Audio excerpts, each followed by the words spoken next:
This is a video about setting the feed timing on a Singer Touch and Sew and the Futura series machines from the 70s and 80s. Also the TouchTronics. This is the feed cam that sets the feed dogs. And when you change all these gears out or change this feed bobbin winder cam, you're going to knock the feed timing out. And when you want it set, these two set screws in the cam will give you the action you want to set the feed.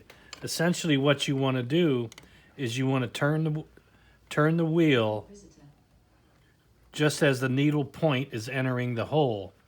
At that point you want the feed dogs below the surface of the plate moving downward as such.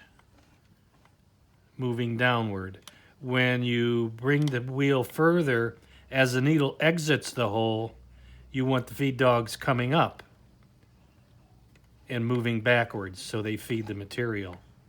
You get that action when, with these two set screws in the cam, this screw here is loosened and this screw here is loosened, and you take your fingers and just turn the cam until the feed dogs are set where you want them.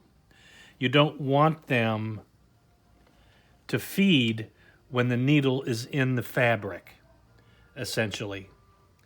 So when you set the feed dogs to just come up when the needle's exiting, tighten up these two screws at that point and you're done. End of video.